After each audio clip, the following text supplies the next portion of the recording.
Hey, this is Mike from Run Testers. This is the Google Pixel Watch. I've had it for just over a day now. I've managed to do a couple of runs in it. In this video, I'm going to take you through the key kind of things you need to know about it from a kind of running perspective, and then also get into my initial thoughts on what it's like to run with Google's debut smartwatch. So here's the nitty gritty details you need to know about the Google Pixel Watch. It's a smartwatch that runs on Google's Wear OS operating system and is only compatible with Android smartphones. It's priced at £339 in the UK and $349 in the US, putting it around other Android friendly running smartwatches like the Samsung Galaxy Watch 5 and the Garmin Venue 2. Design-wise, it's got a 41mm recycled stainless steel case and removable bands and an AMOLED display that can stay always on. There's a side button and a haptic crown and onboard microphone and speaker. Running on Wear OS means it does have access to third-party apps, and that includes running apps like Strava and Komoot. Natively on the watch though, run tracking is powered by Fitbit, which does mean downloading the Fitbit companion app to look over your tracking data and stats. There's GPS here, and it'll also communicate to GLONASS, Beidou and Galileo satellite systems as well. Inside of that Fitbit exercise menu, you can customize data fields, letting you pick from distance, pace, heart rate, elapsed time, elevation, calories burned, and seeing your Fitbit active zone minutes, among other things. Battery life is up to 24 hours with no GPS battery life quoted. You can fully charge it from 0 to 100% in around 80 minutes. So into that run test, and I'll talk a little bit about what it's like to wear the Google Pixel Watch while running. The first thing I'll talk about is the strap. Now the strap is pretty much the same type that you're getting on the Fitbit Versa 4 and the Fitbit Sense 2, which are watches I've been reviewing and testing recently. From that point of view, I don't massively love the kind of clasp mechanism that Fitbit and Google uses here. You almost have to play around with making sure you're getting a fit that feels snug without feeling too tight and restrictive on your wrist, and I think it's similar here with the Google Pixel Watch. The other thing for me as well, you're getting a small and large strap size in the box. I had to change from the large one to the small one, and getting the straps off from the case is actually really kind of tricky. It was tricky for me to do and took me a bit of time to do, so that's not the most straightforward. I think on the Fitbit watches, it's a little bit more straightforward and simple to kind of remove and replace straps on those watches. So a little bit tricky. In terms of the screen, now it is definitely a small screen. You are, and from that point of view, I think if you've got kind of bigger wrists, this watch is going to look kind of a little bit odd. For me, on my skinny wrist, it worked absolutely fine.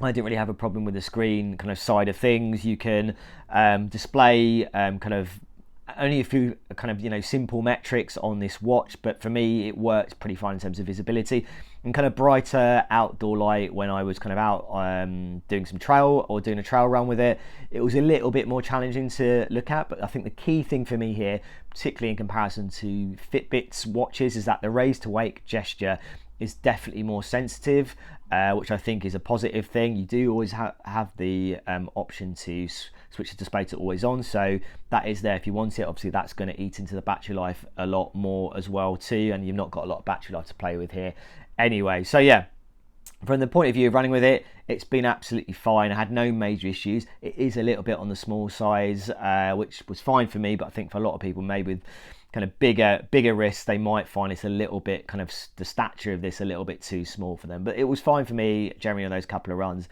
from a kind of fit and kind of comfort point of view. So into that run test, and the first run I did was a track session. My first track session in a while. It was a 4x800 and then 1/1600, so pretty straightforward track session. I had the Google Pixel Watch on one wrist and the Garmin Epix Gen 2 on my right. Now in terms of that data, the distance tracking looked pretty good after that session when I looked over it. I mean, it was pretty much there with the Garmin. When I kind of dug a little bit deep into that data in the Fitbit companion app, looking at the GPS kind of tracked routes.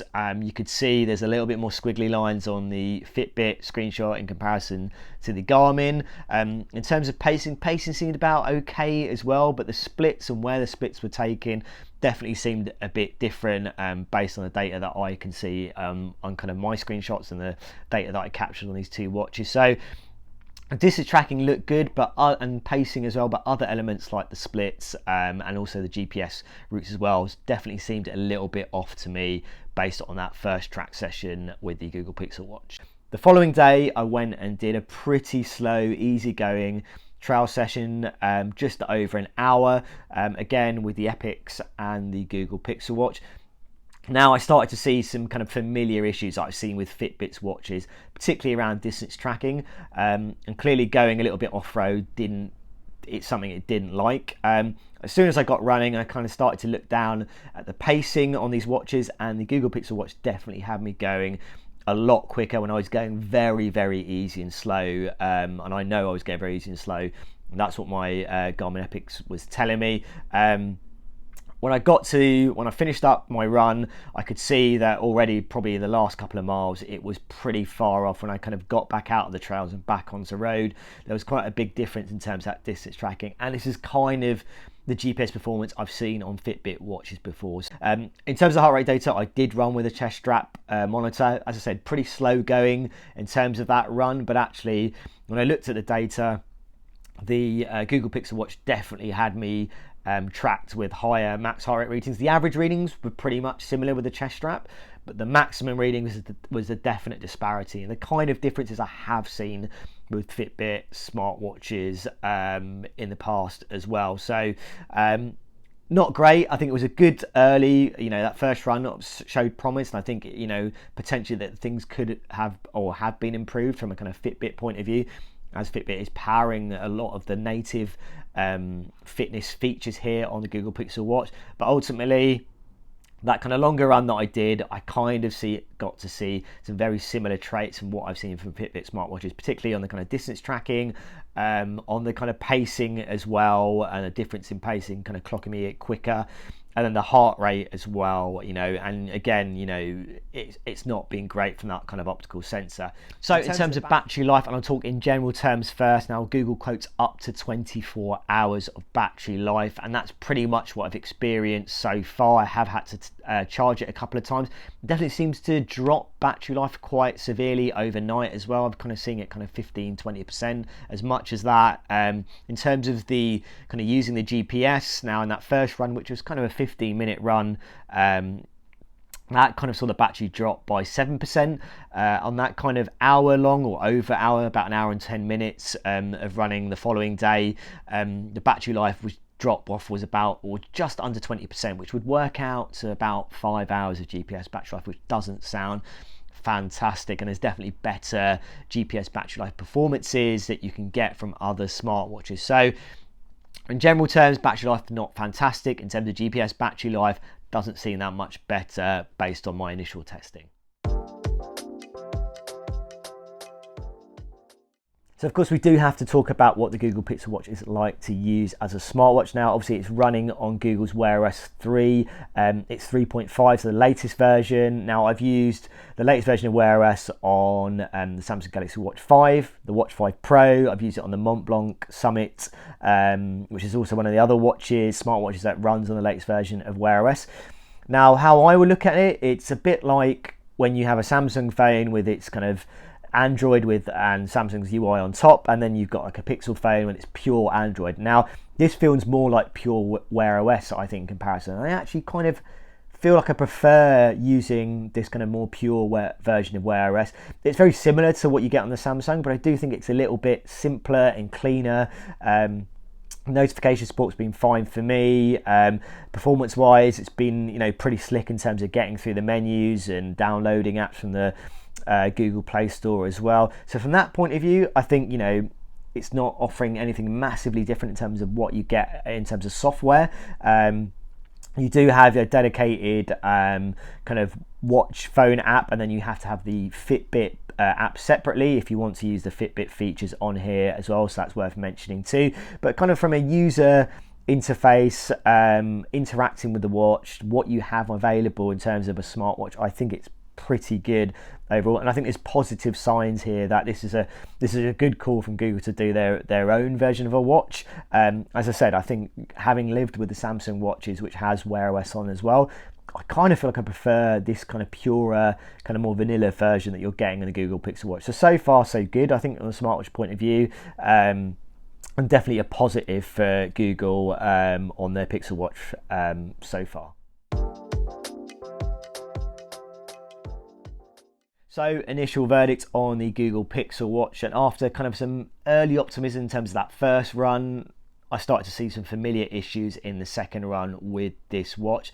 Definitely things that I've seen with Fitbit watches in general, and things that we've tested on the channel previously. Now, I will, when I do some further testing, I will want to spend a bit more time using some third-party apps, because you do have that support here. It is Google Wear OS, and it gives you access to that Play Store.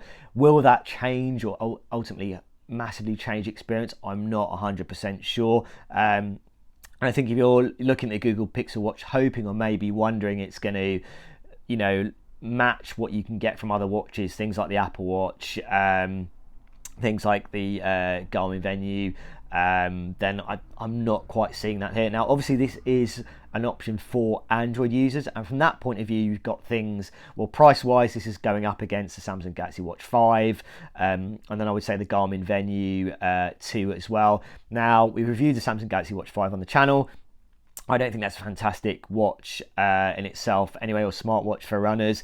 I think the Garmin Venue 2, which sits around this price, definitely offers a better experience. I can already see that very early doors. Now, again, as I said, whether using a third-party app like Strava or something else that will track your runs will change that experience, maybe that will change. But I think in terms of things like kind of basic kind of distance tracking, heart rate performance, the ability to support kind of external sensors as well, and accessories, those kind of things, and just the feeling of using this watch, and actually the kind of design point of view as well, and having a bigger screen, a bigger AMOLED as well. I think, I feel like the Garmin Venue 2 is probably still going to be the best smartwatch option for Android users compared to the Google Pixel Watch. But obviously, very early testing.